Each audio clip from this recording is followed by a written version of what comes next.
श्री स्वामी समर्थ. जय जय स्वामी समर्थ. स्वामी सेवा प्रचिती अवंपूर या यूट्यूब चॅनलवरती आपल्या सगळ्यांचं स्वागत आहे. की आज आपल्या गावामध्ये आपण बघतो वास्तुदोष असतो, आपल्या गावामध्ये पितृदोष असतो, आपल्या गावामध्ये कुलदेवता नाराज असते. ह्या कारणामध्ये गावामध्ये पती पत्नीचे किंवा मुलांचे सारखे भांडणं होतात. म्हणून घरामध्ये भांडणं होऊ नये म्हणून यासाठी मी प्रभावी 1-2 तोडगे आपल्याला सांगणार आहे. हे 1-2 तोडगे जर आपण केले तर आपल्या घरामध्ये भांडणं होणार नाही. आता पहिला तोडगा आपण असा करायचा आहे की पती पत्नी जेव्हा रात्री झोपताना पतीने आपल्या उशाला कुंकू ठेवायचं आहे आणि पत्नीने आपल्या उशाला कापूर ठेवायचा आहे. आणि सकाळी उठल्यानंतर पतीने आपल्या उशाला ठेवलेलं कुंकू घरामध्ये थोडं टाकून द्यायचं आहे आणि पत्नीने जो कापूर आहे तो दरवाजावरती पेटवून द्यायचा आहे.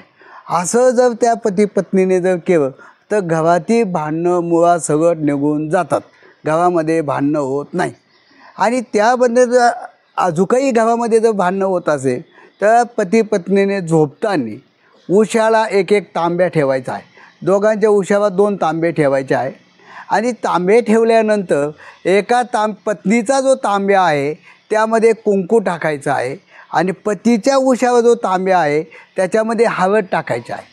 आणि ते ठेवल्यानंतर रात्री झोपायचं आहे. आणि झोपल्यानंतर ज्यावेळेस आपण सकाळी उठणार आहोत, सकाळी उठल्यानंतर दोन्ही तांब्यातलं पाणी एकत्र करायचं आणि आमच्या घरातील भांडणं नष्ट व्हावं अशी विनंती करून घरापुढे पहिलं जे झाड दिसेल त्या झाडाला ते पाणी ओतून द्यायचं आहे. असं केलं तरी आपली घरातील भांडणं मुळात सगळं निघून जातात. आपण हे 2 तोडगे करून बघा. आपल्या घरातील भांडणं 100% मिटून जातील आणि आपल्याला निश्चितच याची अनुभूती आल्याशिवाय राहणार नाही. अशक्यही शक्य करते स्वामी. श्री स्वामी समर्थ. जय जय स्वामी समर्थ.